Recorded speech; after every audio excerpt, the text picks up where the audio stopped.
নমস্কার, অ্যাস্ট্রো রাজু চ্যানেলে আপনাদেরকে স্বাগত। আপনাদের সাথে আমি রাজু।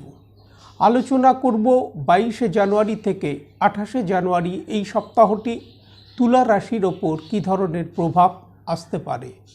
এই সপ্তাহে চন্দ্রমাকে গোচরে বৃষভ রাশি, মিথুন রাশি, কর্কট রাশি ও সিংহ রাশিতে ভ্রমণ করতে দেখা যাবে। সপ্তাহের শুরুতেই চন্দ্রমাকে গোচরে বৃষভ রাশিতে অবস্থান করতে দেখা যাচ্ছে। সোমবার বিকেল 4টের পর চন্দ্রমা গোচরে আপনাদের রাশির ভাগ্যভাবে অর্থাৎ মিথুন রাশিতে প্রবেশ করবে এবং মিথুন রাশিতে গোচরে চন্দ্রমা বৃহস্পতিবার রাত্রির 1:30টার আগে পর্যন্ত অবস্থান করতে দেখা যাবে।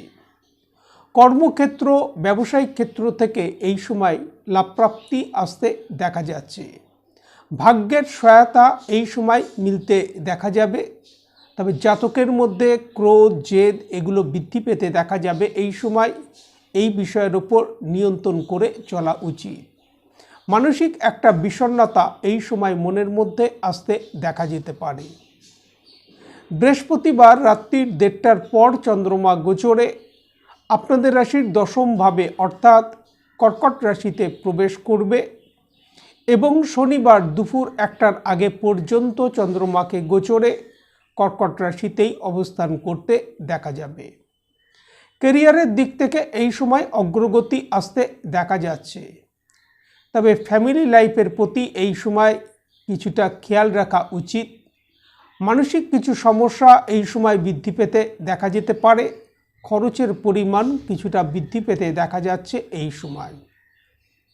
শনিবার দুপুর 1টার পর চন্দ্রমা গোচরে আপনাদের রাশির একাদশভাবে অর্থাৎ সিংহ রাশিতে প্রবেশ করবে এবং সপ্তাহের শেষ চন্দ্রমাকে গোচরে সিংহ রাশিতেই অবস্থান করতে দেখা যাবে।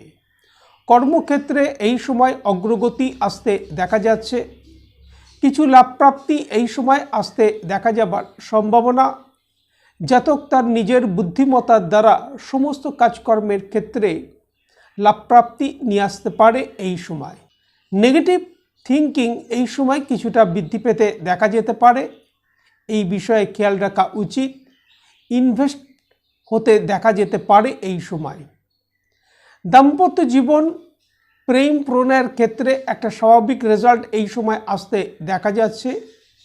বিদ্যার্থীদের বিদ্যাক্ষেত্রে মানসিক স্থিরতার একটা অভাব আসতে দেখা যাচ্ছে। সুতরাং বিদ্যাক্ষেত্রে এই সময় পরিশ্রম বৃদ্ধি করে চলা উচিত।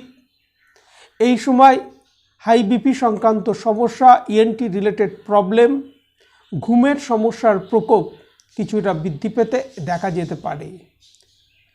এই সময় প্রত্যহ যদি মা লক্ষ্মীর মন্ত্র জপ করা যায় তা থেকে যথেষ্ট লাভ প্রাপ্তির সম্ভাবনা।